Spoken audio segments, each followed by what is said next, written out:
Welcome to DuckCast episode 71. Zachary, how you doing, you measly skunk? I'm fine. I still got my braces on, by the way. I know I said, like, last time they were supposed to come off. Like 3 days. 3 days from when we recorded, yeah. I went in and they said they saw, on each side 2 gaps still. So I'm going to keep them on for another month, another 4 weeks. Make another metal mouth. No, it's fine. And they said, like, if there's more spaces after that, then whatever. I might keep them on after, although my mom wants them to come off next time anyway, because a wedding is happening in the middle of February, Yeah. so... Which, by the way, that wedding's happening at the end of February, so I'm open to do that The Oscars video, yeah. The Golden Globes is even a bigger joke than the Oscars, Yeah. so that's... I get You know, that there's too not going to confused be a all the time. host. What? There's not going to be a host this year. Yeah, I heard about that too. Mm. That's good. I'm fine I mean, with last that. year was like It was like who was it it was again? like it was Jimmy Kimmel, and it was Kimmel, like yeah. 5 hours longer than it needed to be with him and the montages. I don't care for Kimmel as just as a person or as a host or. Oh, I hate He's very I hate yeah. everything he does. I can't say for sure as a person because he could be a different person than when he is on that talk show, but there's a long list of reasons to dislike him, and I think one of the big ones he's a hypocrite. But yeah, if I don't like He Jimmy just seems Kimmel, like he never wants to be in the environment he's in, and he always has when he finds like a target that he does. smug. When he doesn't like You know- something, he targets that community of people, and he has no right to. No, I think he's just a really smug guy, and he gets all political, and he's super PC. Yet he did blackface in the old days. Like, I don't, Did he? you can regret it. You can Yeah. regret doing something like that, but don't give other people shit if that's like something that you publicly did. Like, come on. Mhm. Anyways, I wanted to do a pepper cast for once. I didn't tell you about it because I didn't think you'd be down. Just eat hot peppers while doing a show. I asked my dad to pick them up because he went to the store, said, "Do you need anything?" And I said, "Oh yeah, you could get some peppers." And he did get 2 that are supposed to be really hot that I've had before and are hot. Like the 2 most generic peppers, which is the jalapeno and the habanero. But he also got this one, and he said that he heard that they were supposed to be hotter than jalapenos. But if you look at the scale down here, I feel like this is going to be a bell pepper. On a scale from 1 to 10, they have these listed as a 1. Oh, so that's pretty low then.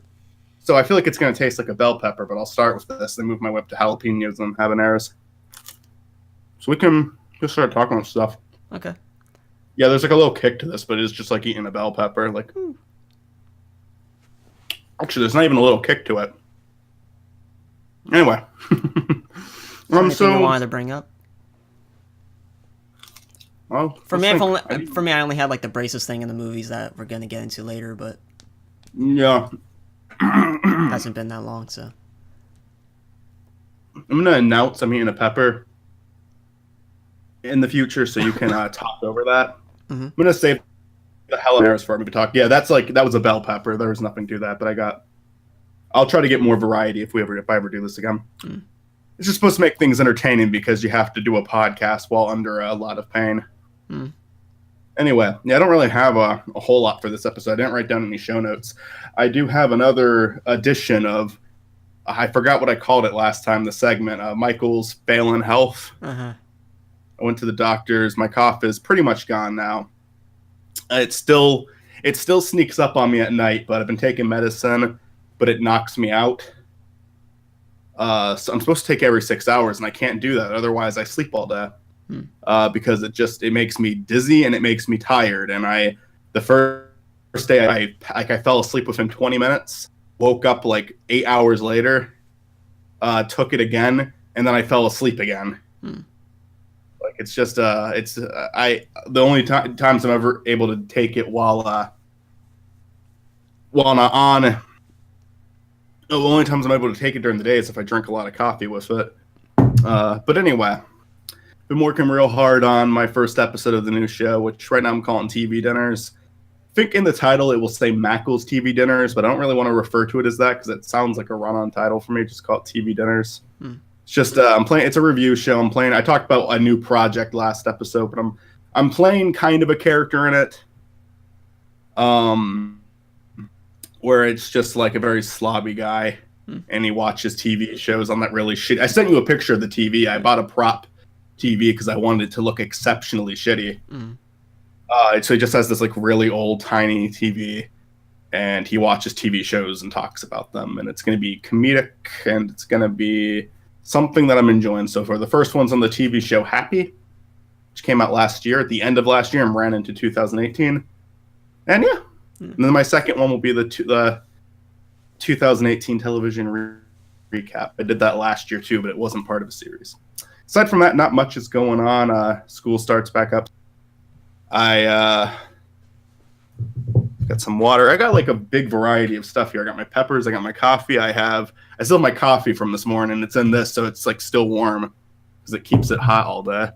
I have wine and I have water.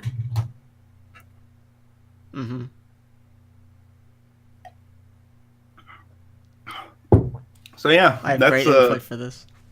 Yeah, I know. I mean, like, it's not that interesting. It's just kind of an update. I'm really looking forward to getting the 8-Bit Misfit on next episode. Yeah. He is working on a project that actually looks very impressive to me. It's what's it called? It's something the Joker, but I'm trying to remember the actual title of it. He's put up 2 trailers. The first one was piqued my interest a little bit. What is it though, like format wise? Well, what is it? I don't really. He sent me a message about it. I got to get my phone, but it's charging. I'll talk about a film? Is it a later. review? Is it a? We'll talk about it. It's not a film. It's not a film. I have to look. He sent me the details, and I'm forgetting them. But I'll read them. I'm on my phone charge for a bit. I'll read them near the end of the episode. But the first, he put up 2 teasers. Oh, by the way, remember what time we recorded? Oh, we started like 5 minutes ago. Can't be any longer than that. Okay. We can stop around 9:30, 9:40. We usually get the episodes. I think an average DuckCast is like 7 minutes. Put 9:34. Okay. Sorry. Anyway, yeah, but like the thing. Okay, so he put up the first teaser. Now here, I know that he's a good editor because I've seen some of his reviews, but he hasn't been putting too much up, and when he does, it's like gaming compilations, which are well-made gaming compilations, but that doesn't really show me too much about your skills. You're good at compiling footage. They're great. But he released the first teaser, and it was a cool teaser, but it was like using a lot of pre-existing footage. But then he puts up the second teaser, and he has this artwork in it that's like actually really good. I'll make that a recommended video for this episode. The artwork is really good. He had help doing the drawing, but did a lot of the backgrounds for it. You remember what it might be called, the video? I gotta send it to you at the end. I'm subscribed to the guy. I got doing very poor with this. I think it's just called Joker Transmission, number 2. So a lot of stuff could pop up with that title probably.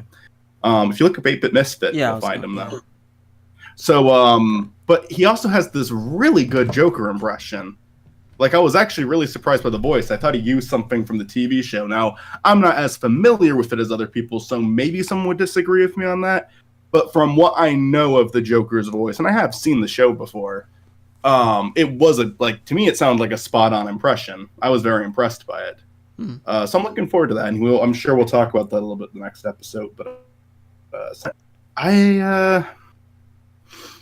it's kind of funny, actually.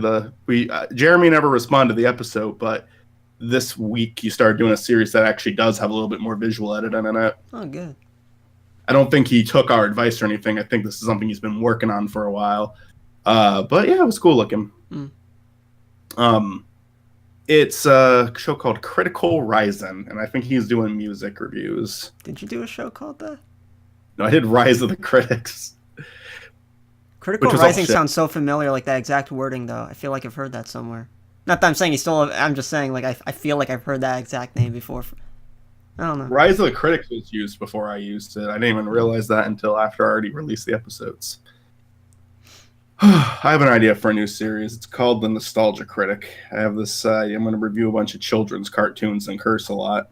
Yeah. I think he made, I didn't see the whole review. I skipped to the live action bits, but that one where Rachel came back, the Christmas one. I know. He didn't say fuck the whole year. Yeah. I know about that.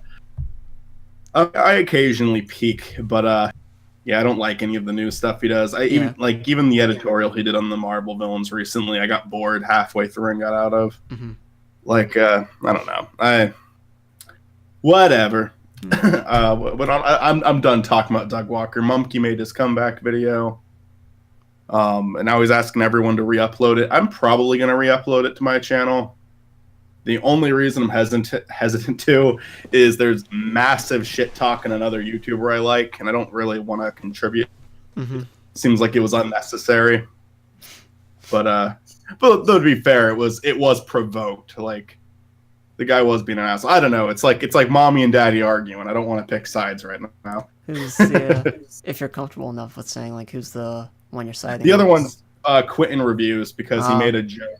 He made a joke when Monkey's channel got terminated because Monkey has shit all over Quentin so many times on his podcast. And I mean, he has. So he made a joke when Monkey's channel got terminated. And then everyone said... Quentin's, like, his reputation's been going down lately, though. It has been. And I don't think... He went on a podcast and explained his viewpoints, and I thought he was, like, perfectly fair on it. But when you read just some of the shit he says, like, he doesn't phrase things very well. I mean, like, I still like him. Like the him. one episode where he, like, brought up JonTron, like, a jab at him for, like, no reason. Yeah, that was dumb. Yeah, and then there's a clip that gets recommended to me a lot when he's talking about Trump. So I think it was like during a Logan Paul thinning movie review. It was dumb. It was dumb, and I don't hate the guy for it.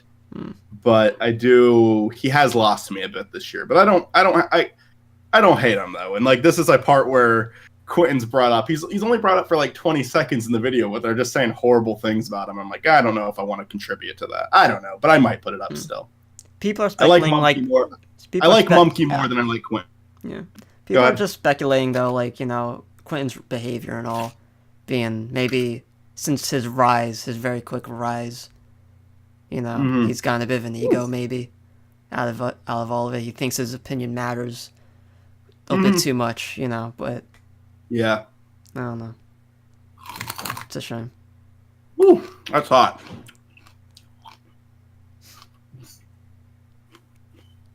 Oh, I don't like it. Got a nice little disco thing in the background now. Probably gonna keep returning for every episode now. I don't know. I thought it'd look better than that.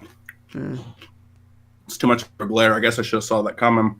This is a very chill episode. I like it. Should like get close up to the microphones, do ASMR or something. Yeah, that sounds like a plan. Yeah, good idea. Ooh. Two grown men talking centrally to a microphone. I started watching Ozark recently, and it's ever hear of that? It's a Netflix original. Jason Bateman, I think, is in it, right? Yeah, it's the most I've ever liked Jason Bateman in something. He's really good for that character. He plays the same character and everything. He's I personally think, but this is like a man. Good, this water's really nice right now. He's he's very much the straight man, and he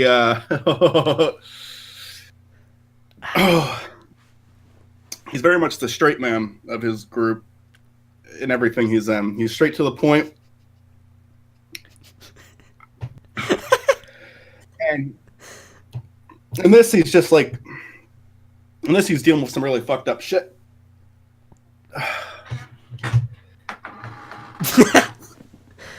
Hold on. Oh, fuck. Ooh.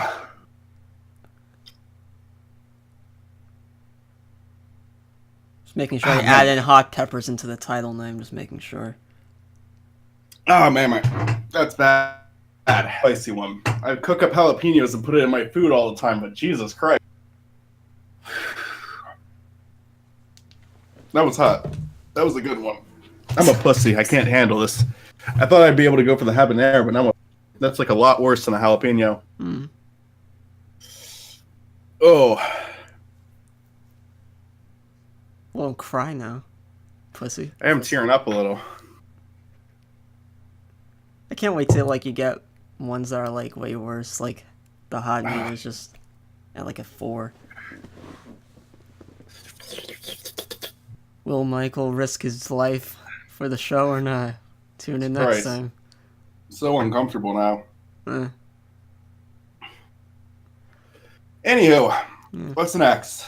I don't know. I didn't bring a lot of show notes. I mean, we could go to the movie ones if you want. We could go to the movies. I mean, if the episode's under an hour long, it doesn't matter. We've had episodes like that before. Yeah, if Buster Scruggs might even take a little longer to talk about, because we have 6 things to talk about. Yeah. Well, I mean, you just saw Scarface if you want to have a stream of consciousness there. Yeah. Fuck. Anyway, yeah, Scarface. I thought it was good. Not great. Mm-hmm.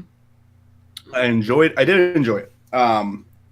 Really entertaining main character. I kind of prefer him when he's being a badass and talking about like his, perfect loyalty rather than crying about money every second. Mm. I think the first half he's more entertaining than the second half, but he has good moments in the second half. He just becomes kind of pathetic once he becomes successful. It's kind of like it is. It's kind of like where Vince Gilligan got like inspired with Walter White to like get obsessed with money and power and like have own the world. But the thing, Walter's more about the power than the money, though. Mm. I think Walter becomes more of a badass. Tony just kind of starts doing stuff for no reason. Mm-hmm. Just killing Manny was super unnecessary, and I get it. There's that innocence with the sister. I thought that was made very clear. Again, I like the movie. There's some interviews and like behind the scenes stuff that like go more in depth. It's like his sister's like this last. He doesn't want her to like become a part of his life, and like the very moment I know. He saw that, yeah. I got that. Very defensive. I don't know. I guess what I'm saying is I was more entertained with the other scenes. Like, I don't know, the hot tub scene I felt dragged on a lot, where he's just crying and arguing with his wife. I guess just kind of it's the beginning of his down spiral, But I don't know, there's a lot of scenes like that. There's a scene with him and her in the car. I think everything related to his wife in that movie was uninteresting. I didn't care for her as a character. Bored during a lot of those scenes. I didn't feel invested in either one of them. She was just kind of up until they're getting married, almost every single scene is her just being really cold to him and him being a tryhard. And then there's just a scene where there's like a couple of quick moments in the middle where they're getting along with each other and they get married. Then it's just straight back to that, but even worse. I think that the breakdown in the restaurant is a little bit better. Because it's a lot of tension building up there, and she's not so fucking dull in that scene. She's shouting, she's actually performing. I like that speech she gives afterwards to the customers there. I like that too. I thought that was a good moment. The restaurant, cool. And then there's so many iconic scenes. Of course, most iconic scene in this movie is the last 5 minutes of it. Say hello to my little friend. Now, the only issue with this too is because of culture, I know where this movie was going to end. So I'm not waiting, like getting really excited during that scene, thinking, "Oh, what's going to happen? What's going to happen?" I'm thinking, "What's going to lead into it happening?" So it's kind of like trying to watch the new. It's like kind of like going back to watch Star Wars, and like never seen Star Wars before and trying to watch it without knowing the spoiler about Darth Vader. Mm-hmm. It's like I know that the movie ends with him dying. I knew that going in. I've known that for years without seeing the movie. I also know about a bunch of iconic scenes. Like the chopper scene is an awesome scene. I love that, where they take the man up in the chopper and then they hang him. Yeah. Like that's a really iconic moment. But South Park did it. So once I saw the scene, I'm like, oh, this is what South Park made fun of. Yeah, it's the KFC episode. Cartman goes. I think I might remember that. Yeah. Travels and meets up. I didn't even think about that. I mean, I don't know. I saw Scarface for the first time and didn't even think about that. I don't know. I picked up on it immediately, but I mean, it doesn't like that's not the movie's fault that it's referenced so much. It's probably because it's a great movie. I liked it though. It's funny like how at the time I read up on this, like at the time it apparently like it wasn't getting that many great reviews. It was years later that it started to become this worldwide big hit. Mm-hmm. Yeah. I could see myself watching Scarface again. Yeah. I've already seen it twice. I personally really like it. I like seeing where Vince Gilligan might have picked up on some things like inspiration-wise, because like really without Scarface we wouldn't have had Breaking Bad, and Speaking of which, Breaking Bad's like a better version of Scarface, but still I love. Speaking of which, aside Speaking of which, aside from Hector, who else from Breaking Bad was in that? I didn't see them. Man, remember Don Eladio from Breaking Bad? The boss of The one who was giving Gus orders and then got shot down. yeah, in the pool. He had the big pool in the big mansion. You said it was I guess I didn't notice him because you said it was Hector. But he looks so young and thin in this in Scarface. Yeah, that's him. I picked up on it like 10 minutes into the movie. I'm like, oh wow. You also mentioned that he was like a major Breaking Bad character. I thought. No, major character in Scarface is what I said. Oh, okay. Yeah, I guess I just didn't recognize him. Yeah. Yeah, he is a lot older now, and we've been seeing him on Better Call Saul a lot lately. So I kind of, my memory of him is even the older version of him because he's Paul Saul so much. I really, he still had that big row of teeth. I think that some of the things that really stood out to me is it had some really awesome sets. I can't even say it was like the cinematography was good. It wasn't so much like the angles and the movement they got, but it was more so the lighting and the sets they had that were really cool. When he's going up the steps to meet with Gina and Manny, not knowing that he's looking for Gina, but no, he's looking for. Is it that he was looking for Manny but wasn't expecting Gina to be there? Something like that. Or was it vice versa? Whatever. Well, he goes up. What you seem. That shot really stuck with me. He goes up the steps. No, it was definitely Gina because like he opens the door and sees Manny there, and that's why it gets him surprised. So it makes sense. Yeah. He's going up these steps, and the reason the shot stood out to me so much is just like the set's really cool looking, but the lighting on him, he's like a silhouette going up these stairs, and that was really cool. I thought everything at that club was really cool. Every time they showed it, the fight scene there was really great. It's just like the lighting and the sets really added a lot to the film's presentation. I can't say there was anything too insane about the camera work, but that's not necessarily a bad thing either. It's just something I noticed. I feel like the big thing for like a movie that came out at this time was more so like the violence and the script and everything. Yeah, I think a lot of older movies are less experimental with camera work because now everyone wants to do something artsy. Yeah.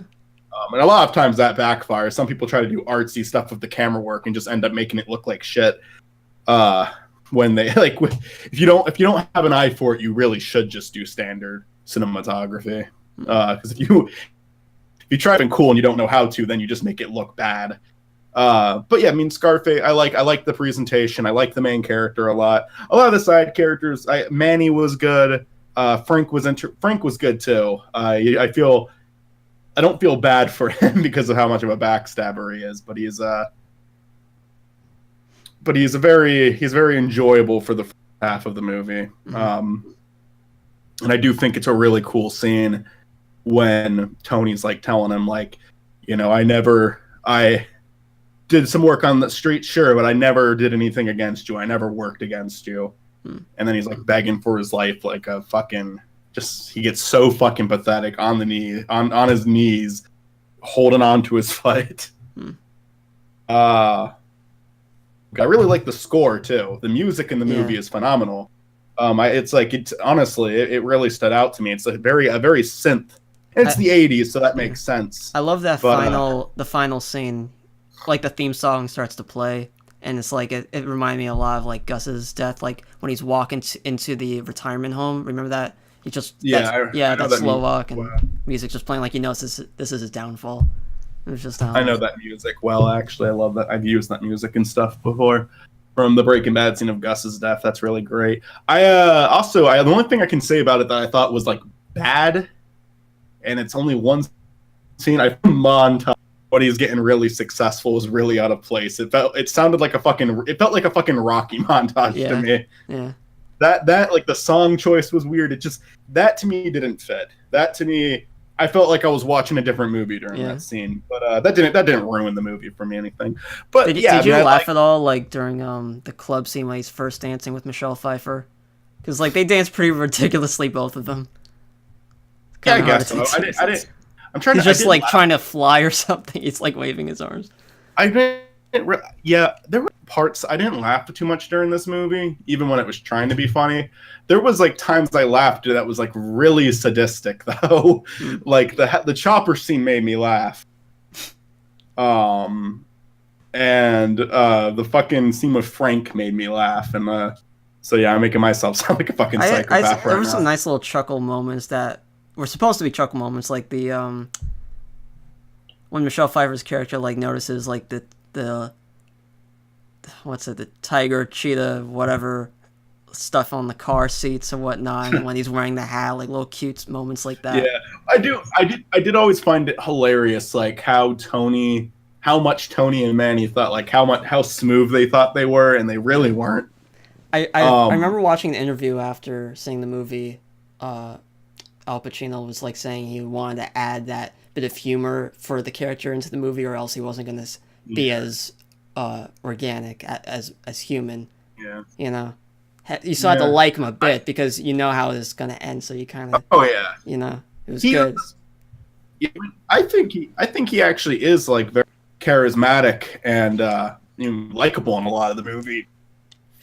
And you know that he's doing illegal shit. But I mean, so you know that he's doing bad things, but you also, there's a side to him that you kind of like, especially seeing him go to his house and like give his sister this money and trying to tell her to, go out, have a good time, like live your life. But, he's like, there's these parts to him that are likable, and a lot of the other characters see that. But I feel like that pathetic person he is at the end of the movie is the person that he is at the beginning of the movie. Yeah, it's not as much of a change as like Walter White, like, but it is this sort of change. Yeah, it's over the movie. You have to kind of give it that bit of a break. And well, I don't think writing wise you have to give it a break, but I mean, it's the '80s. So by then, like, I think that kind of storytelling was done, at least in books. But I think it's done well, though. I don't think it's done poorly. I think the downfall is more of just it was inevitable, rather than it's him changing. Yeah. Because he acts like hot shit throughout the whole movie. But if you really look at the timeline, he doesn't make it that long. He's got a few years in him before his downfall. Mm. He makes it up high, and then it comes crashing down not long after. Because he just went into this with this cocky attitude that he was only able to hold on to for so long. I just love like the backstory too. Like he's all his life, or like before coming to America, he's promised this freedom that America has promised, and when he finally gets there, he's like stripped down, and he's in this prison camp at one point, and then he has to work on this very low-end job, and he looks at, like that scene across the street and seeing all these rich people going to the club, and he's like, I want that. He already that early on in the movie, he just wants the world, he wants everything. Oh, and yeah. Like at some point when he starts, it's like globe he has in his house. When he starts to, I forget what happened, but it might have been that one scene with the chainsaw guy, but like at one point when he's like driving home with Manny, and he's like already saying that early on in the movie, like, yeah, I want the world, I want everything. It's just that downfall is great. The journey's, I don't know, I really like the journey. Like, know what's gonna happen, but that's not the point. It's just every little thing that he sacrifices just to get there. I gotta do some pepper training, Zach. I just ate that habanero, and it's building up. Whew. So yeah, I mean, like I liked it. I might watch it again someday. I definitely think I could watch it again, but it's not my favorite. Like, when it comes to crime movies, The Departed I loved so much more than that. Oh yeah. And I think a lot of that does come from its presentation, because The Departed just feels, it moves so fast, and like the editing of it doesn't ever cut to black. It's just like the music will play into the next scene. I just thought that was so cool. Are your bars on red right now, by the way? Yeah. Yeah, I can tell. Really choppy. How bad is it? I mean, it's doable. I mean, I can still make out what you're saying. Yeah, I don't want this podcast to be annoying to listen to. Yeah. Can't help it if you can't help it. Also, I'm sorry about like some movies, some things just stay on Netflix for months and months, and like this one just didn't stay up. I don't mind spending a couple dollars for a movie. Watched Birdman. That was really good. Yeah. I watched Bandersnatch on Netflix yesterday. Bandersnatch. Sounds like a Harry Potter spinoff. No, it's a Black Mirror movie, and it's Choose Your Own Adventure. Is Black Mirror good? I never watched the show. I only saw Bandersnatch, and Bandersnatch was. It's interactive, so it's fun. Me and Gage did it together. I enjoyed it. Do you want to move on to the Ballad of Buster Scruggs? Yeah, sure. Let's go story by story, I guess. So, as a whole, yay or nay? It's weird because like I didn't think there was only like 2 or 3 stories that I think only 2 that I really loved, and everything else was moderately okay. Like, there wasn't any bad stories in my opinion, but there was a lot of okay ones and 2 that I really liked. But I'll get to. But I think 1 is bad, but okay. Yeah. So let's go from 8, but 1. I'm gonna assume. Can I make a guess of the 2 that you really loved? Okay. 1 is the opening, because how could that not be? No, I thought that was okay, personally. Really? Oh. I find okay. I found it, since we should start on the beginning one anyway. Yeah. I don't know. Like, first of all, I didn't know that was going to be like 6 stories and all, which was a nice surprise. But I did tell you that. I forgot. But first of all, the actor just. I know this shouldn't make the movie any bad, but like the actor played Buster Scruggs. I've only seen him in one other thing, and this is not really like so much to. I shouldn't judge him so much as an actor. I don't know. He was in The Incredible Hulk. That's the only movie I can reference from him as. But like the actor himself, I don't really think he's that great. But he's okay. He's okay. The character itself, he's great in this, though. He's okay. Yeah, the musical parts got me a bit. I get it. It was, I don't know. Oh, I love the musical parts. Yeah. I love how the character can be like this one version and then be a badass in the next. Like, I really like that. No, that was really funny. I love that because you don't get the idea that he's going to be that, because he's like opening. Like, he's right very brutal, like whatever he does. Like the table kick just to shoot the guy. Yeah, I love that. By the way, the guy who he killed in the bar, like, I love that actor. He's the voice of Mr. Krabs and a bunch of other stuff. Like, really love that actor. He's the voice of what? Mr. Krabs from SpongeBob. He's done many other roles, but like, yeah, I really love that actor. I forget his name. He's really cool. Then there was the guy who played Luigi in the live-action Mario Brothers movie, and it's like, okay, why is he here in like, in all Buster Scruggs the movie, like this whole movie in general, like the first 3 stories had these celebrities, and then the rest kind of had these other actors who you didn't really know, and I kind of wish they were spread out a bit more. Not that celebrities are really needed. Like, I was completely fine with having actors that I didn't know about, which is, at some points I kind of felt like every single story in this should have had that, but then again, maybe the movie wouldn't have been promoted as well because, hey, James Franco is in this movie, that's something you could advertise, and without him, I don't know. But Liam Neeson, same thing. Yeah. The Liam Neeson one's my least favorite. We'll get to that one. But like in the first story, like there's 3 actors like I recognize right away, and they're just there for that one story so brief. I think they were right for the part. I don't know what to tell you about that, but it's your experience. It's like how much money are they wasting for that just to get these guys in this role for a few lines? Well, I don't think it was wasted money. I think I think all of them did well. I think everything about. I know they did well. I'm just saying. I know they did well. I'm just saying, like, I don't know if there was some, stuff with the casting directors being like, okay, we need some known celebrities here, because, like, I don't know, you compare them to like some of the other actors in like the later stories, and like, I don't know, you can kind of. Everyone wants to be in a Coen Brothers. Everyone wants to be in a Coen Brothers movie. I'm just saying a theory. I'm not saying it's fact. I think don't get offended. I think. Them. Oh, I know. Like, I'm fine. I'm just explaining my point of view.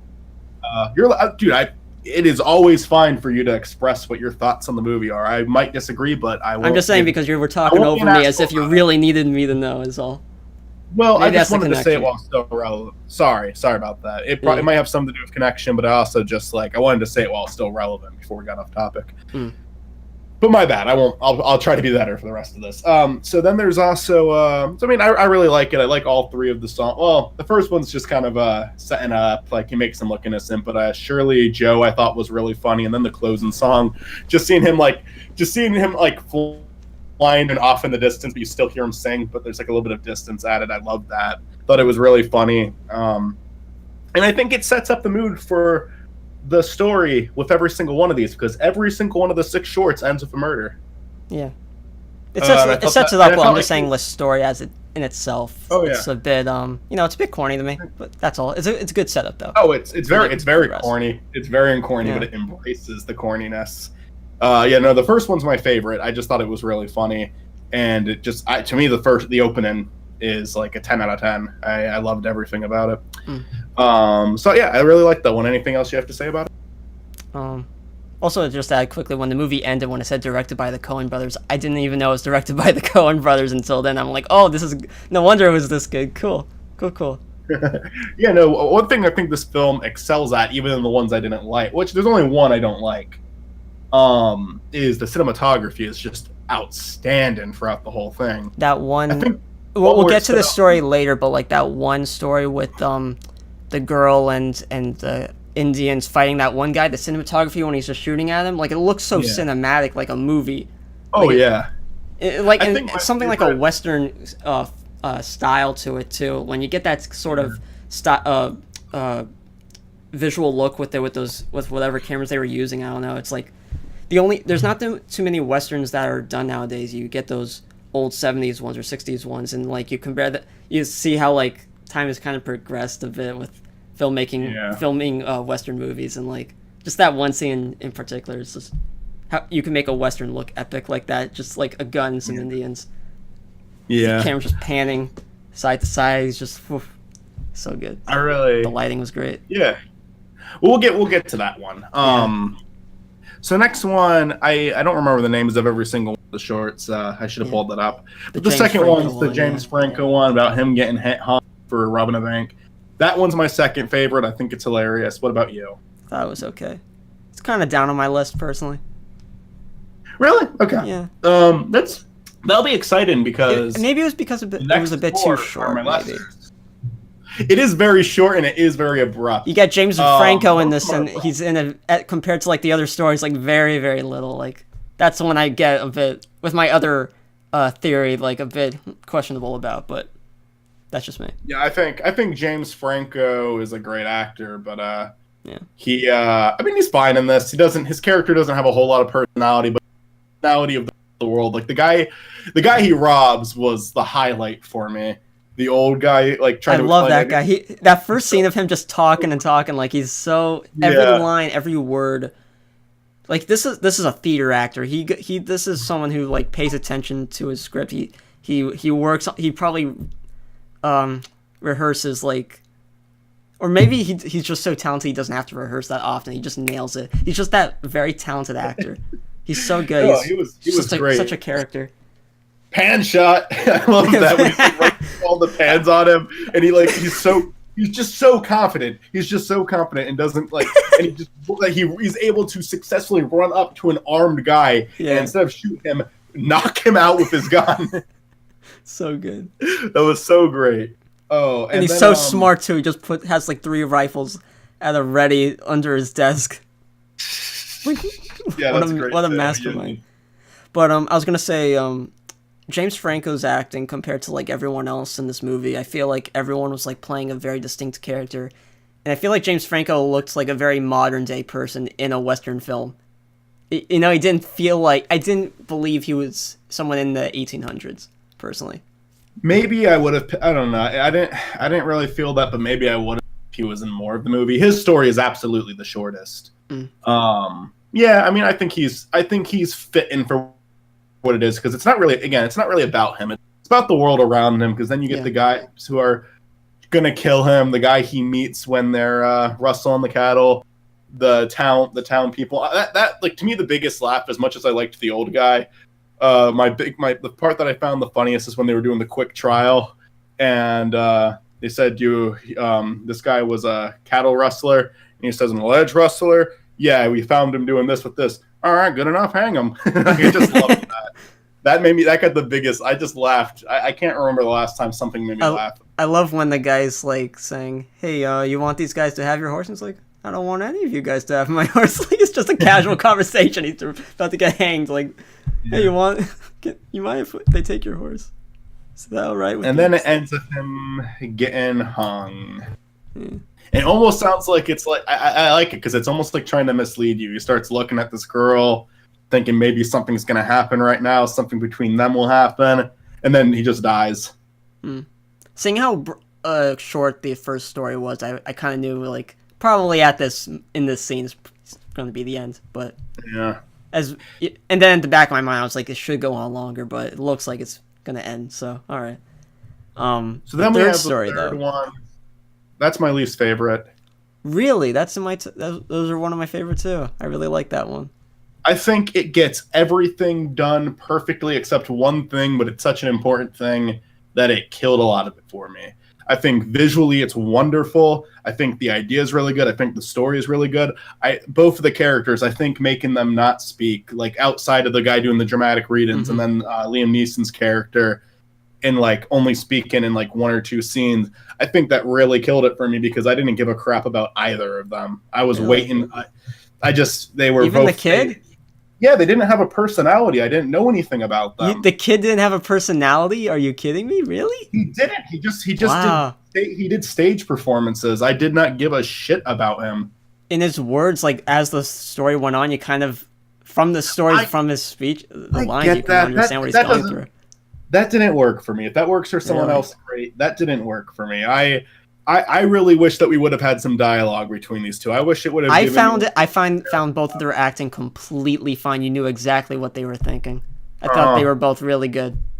I'm okay with silent stuff sometimes. This one didn't do it for me.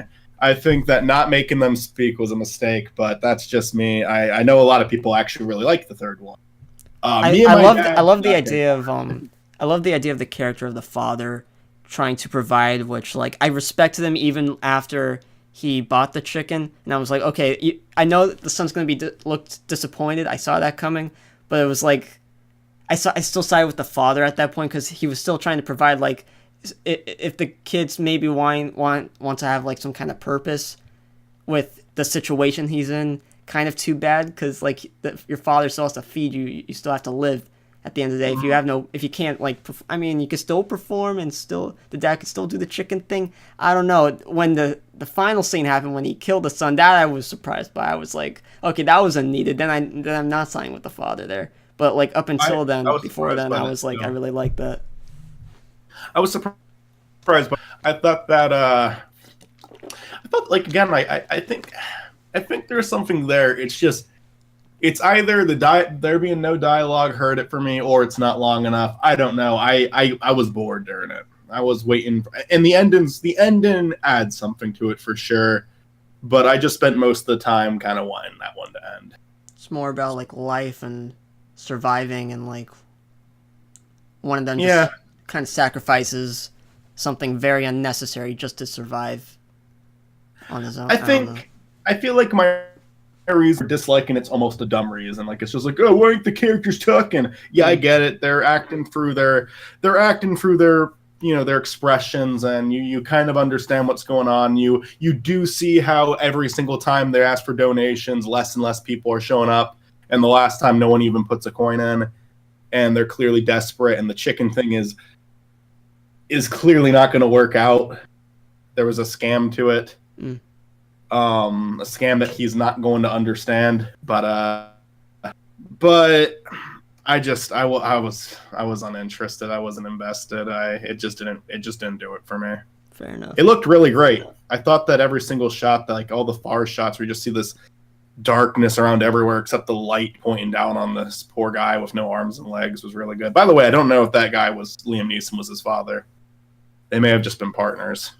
True. I feel like it might. I don't know. Sure, it could be. Doesn't. Either way, it was a fatherly kind of figure, though. He was taking care of him as a father, kind of. Yeah, they never said yes or no. The stripper scene, not the hooker scene, kind of makes me think against that a little bit. But just because it didn't really seem like a father-son dynamic there. But I mean, no one said father, so Definitely not a good father. He is a father. It's okay. We got anything else you want to say about that one? No, I mean, there was a one scene like I really liked too. Just I don't know if this was supposed to be like a nod at like modern day, companies and entertainment. It was like I don't know. I kind of got this feeling when the kid was like doing one of the first speeches or whatever, and it was like everyone was getting moved and looking like they learned something from it, and like it's just all about the lesson, and then like all of a sudden you have the side character Liam Neeson coming in for money, and it was like I don't know. It makes you think like. I feel like there's times when you're watching entertainment and you feel like, even though it's not true, you feel like, oh, I'm getting this, I'm absorbing this for free, and like at the end of the day, you're still having to pay for it all, and it's like a bit of like a scummy thing. I don't know. Maybe it wasn't really the point of the whole thing, but I got that. I did get that too, actually. You know what I mean? That first time he's like going around for the money, like after like a really long moving thing. Like this is what it's about, and then yeah, just reminds me what they do at church. But anyway, yeah. So I don't despise it, but I just because I liked everything in this movie to an extent. But it was definitely my least favorite of the 6. So the 4th one is the gold mining one. What are your thoughts on that? I really like that one too. I love that one. I like that one. I liked it. It's really very good. Slow. It was like watching an episode of Better Call Saul. Very slow. But I do like where it goes. I do like that the character is again like I feel like this is the kind of opinion I could get called out on because I'm okay with silent film. I've seen silent films with zero dialogue that work. But I do like that even though he's alone, he's still kind of talking to himself. He's talking to the gold as he's clearly been doing this for like a very long time. Like, it's gone crazy. To me, it gave him personality. I don't know. I think acting with acting with expression is very important, but I think acting with your words is a good way to get me invested too. And I cared about this guy. I wanted to see him get his gold. I wanted to see him get through this. That scene when he got when he got shot in the back for the first time. Like, and then when he pounced up, I'm like, what?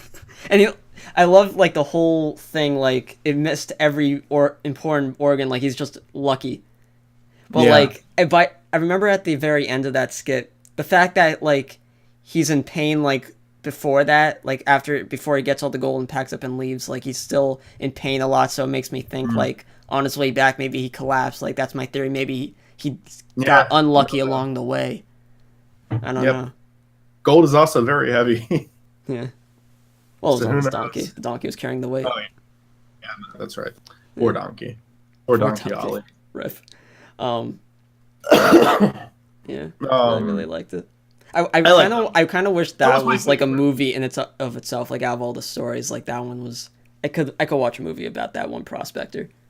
I honestly, Buster Scruggs is the one that I would have liked. If I had to pick one to be a movie, I'd pick that one, Buster Scruggs. Something about musicals that are like, they're clearly doing like this, they're brutally violent, but they're also a cheerful, corny musical. Like, I get it, but it's a bit much for me, that kind of style. I thought it was like, fun. I know what you're doing, man, but I'm not about it. I think it can be done very poorly. I think it can be done in a very cringy way, but I think they did it very well. I think that a lot of that comes from the actor too. I'm just glad it was short. The 4th one, I think, is also like, in my opinion, out of all of them, that one had my favorite shots. Like the scene. I'm pretty sure at one point during the beginning, like I thought it was like at some point, some parts were green screened or something, but like no, I think it was actually on location. Yeah, definitely. I think everything was on location, except for maybe the stuff at the end in the final film when they're driving through. I'm pretty sure that was green screen. You never know. Like at one point, like before that one scene when the deer's running away, which was clearly CGI, there were some parts where like there were some parts where I thought the deer was real when he was standing still, even though it was clearly CGI. But like it's still Three Billboards did that too. 3 Billboards did that. What? Just the CGI deer. I noticed that in so many movies. They'll get. They'll show you a real owl. They'll show you like all these animals, but I even think that part of the owl was fake. Maybe the whole thing. I don't know. Maybe. What? I thought the owl was real. Maybe. But yeah, deer. They just can't. We can't use deer in our movies, so we always have. I feel like CGI one. I feel like the guy's beard was all CGI. All right. So that's all I have to say about that one. I liked that one. The only reason it's lower on the list for me. That one's probably number 3 for me.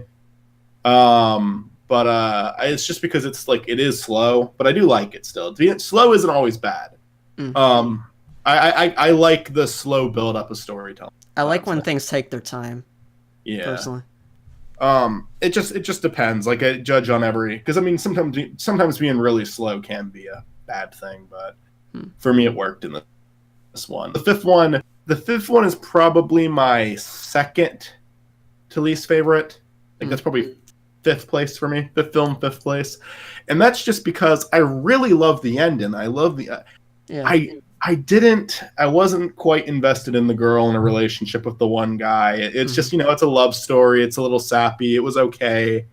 Some of the conversations can be kind of interesting. I like the dog's name was President Pierce. That made me laugh. But yeah, aside from that, it wasn't really. I'm glad they didn't kill the dog because I would have been pissed.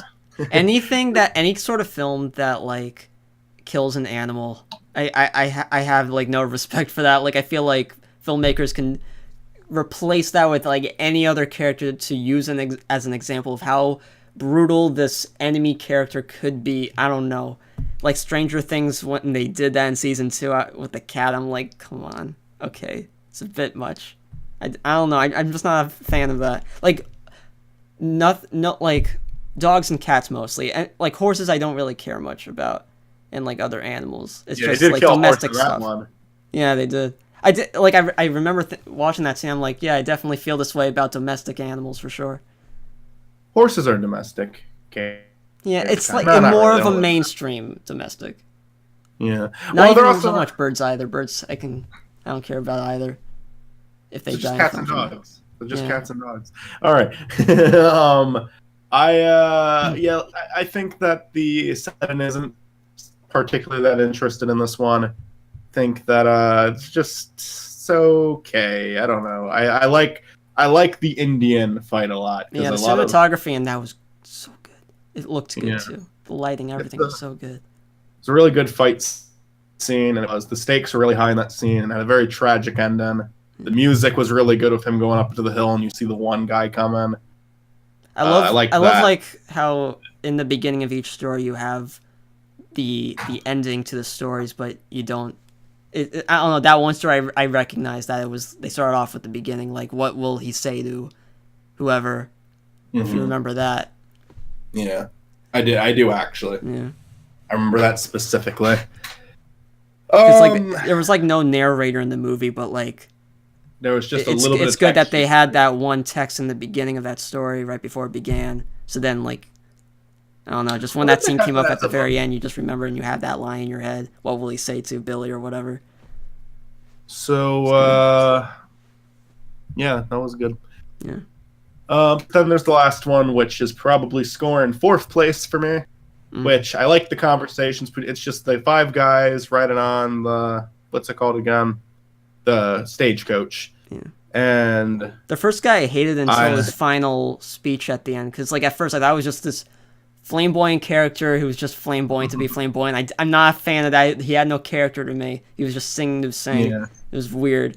But then at the end he was just so sadistic. It was crazy how much of a turn that went. So good. I just found the conversations to be interesting. The actors were good enough to keep the scene engaged, and there wasn't really an interesting story to it. They're just riding on the whole story is they ride on a stagecoach. They learn that these 2 people are bounty hunters. They make it to their destination. They're afraid to go in. That's the story. But the conversation and dialogue between all 5 of them actually really did keep it alive for me, and I enjoyed it. I like how there was like this topic of like, which I feel like when you think about it, like they were kind of touching back on the older stories, like they were saying like, there's 2 kinds of people in this world, and they're always debating of like what are those 2 kinds. They said there's unlucky and lucky, which is that 4th story. There's people who live and people who die, which is kind of the overall thing, kind of the whole movie. And there was some other stuff too, but maybe that was like the whole message of the movie. Just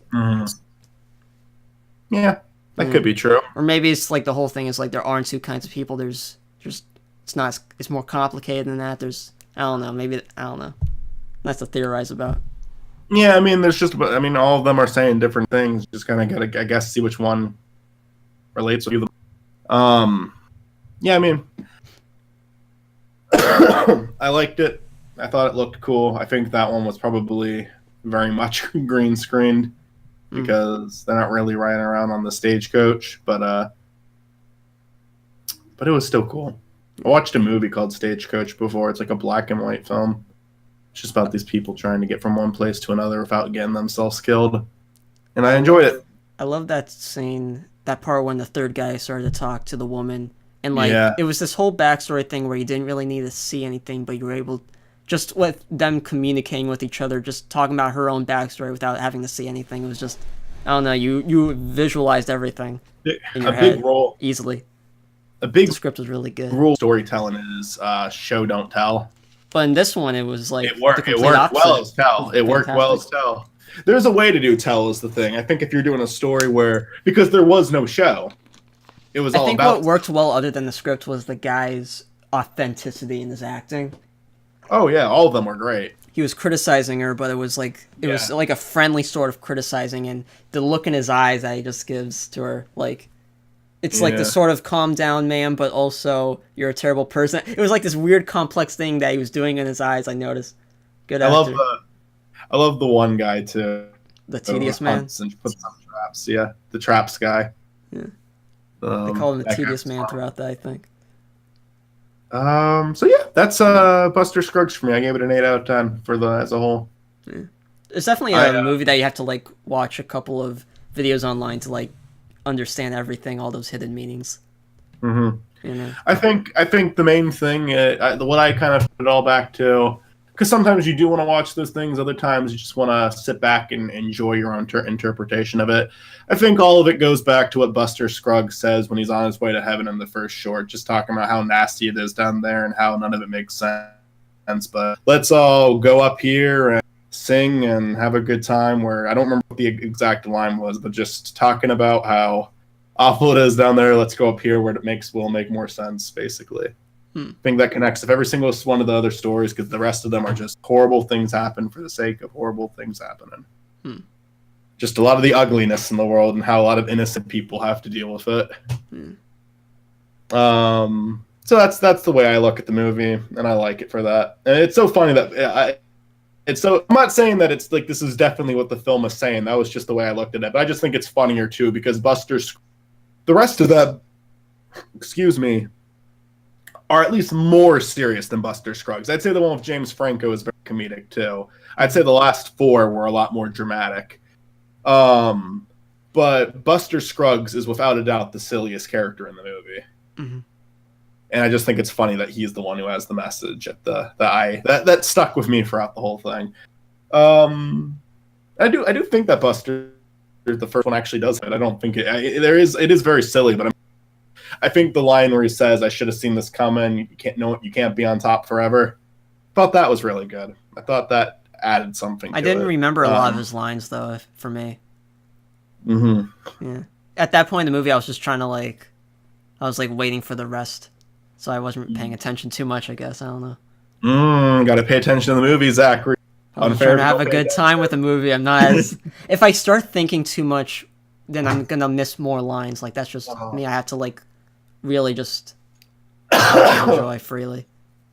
But, yeah, Mr. Scruggs. I'm happy that next episode... I've been enjoying the movie talks. I'm glad next episode we're not doing one, because we have a guest on. And I guess after that, I mean, if you want to talk to... I didn't mention that, I guess, before we wrap this up.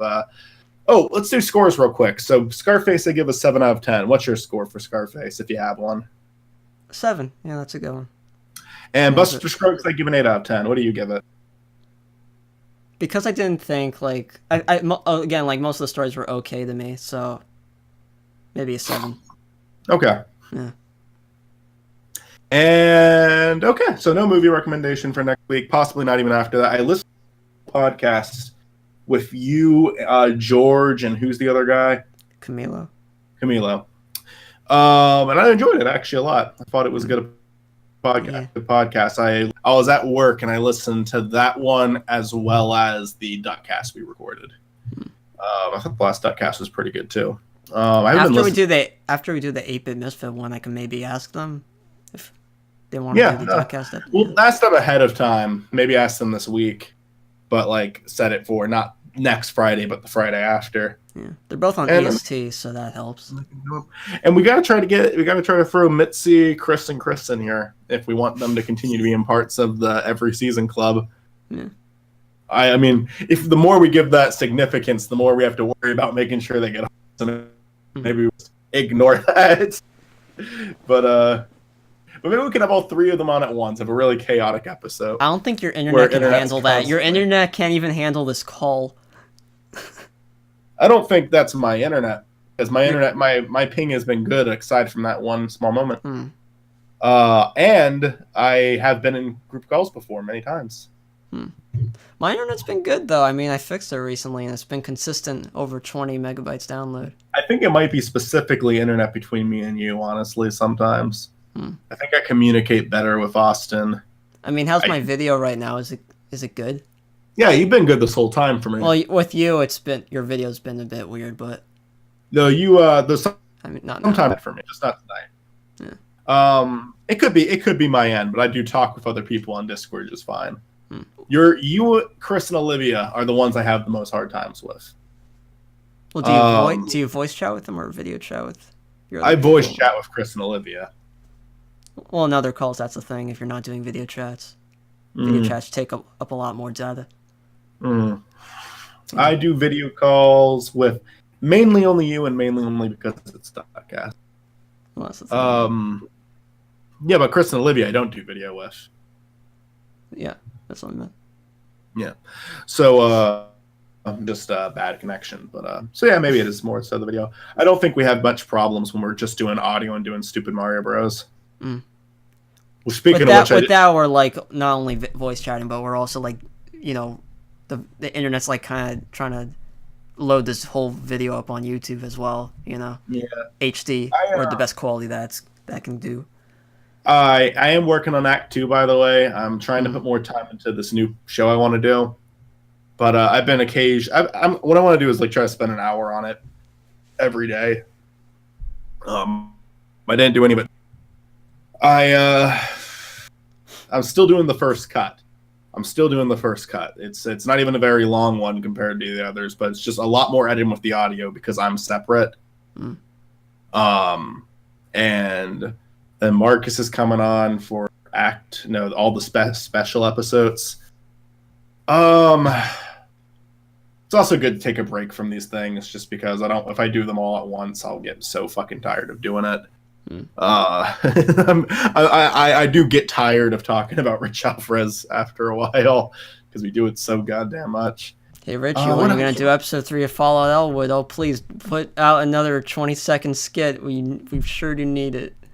Please, oh please. Aside from DuckCast and the rest of the series, I'm definitely done talking about it. I don't even care if he does new stuff. I'm done. I need to stop.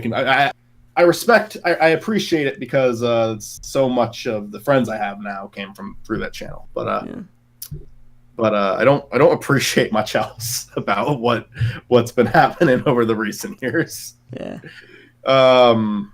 The whole Patreon thing still rubs me the wrong way when I think about it. But anyway,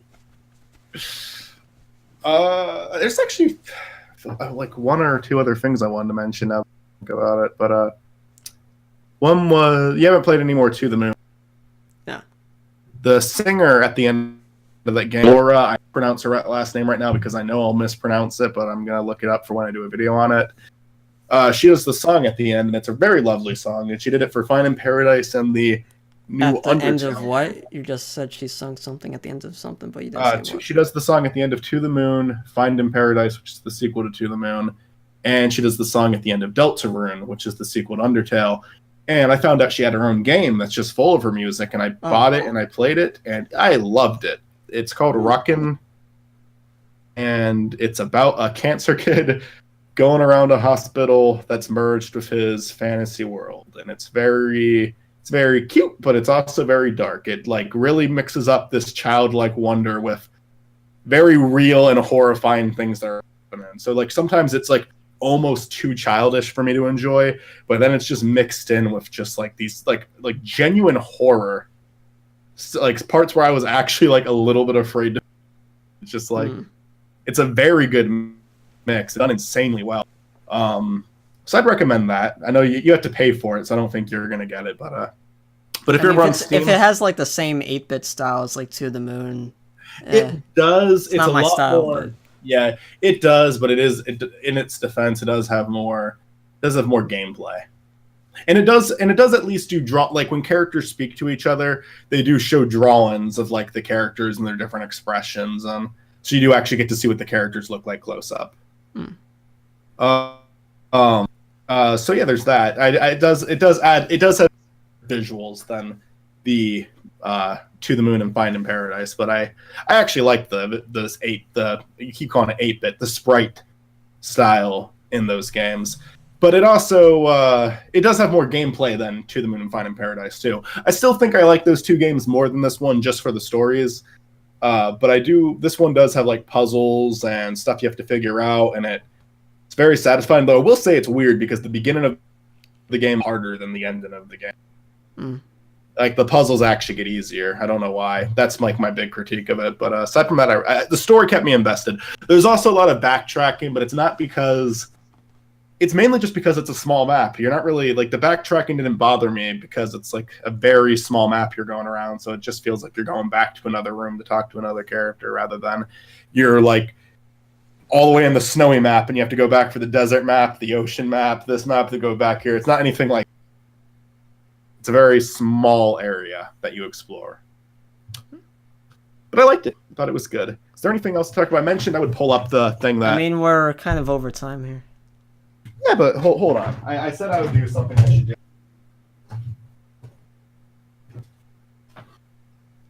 It's the 8-bit misfit thing I talked about. I'm not going to read like the description he sent me because I don't know if he wants any spoil on it. Yeah, I don't think he gave me spoilers, but let me just see what it is. Joker commentary variety show, where the Joker comments on topics he's frustrated with. All right, there you go.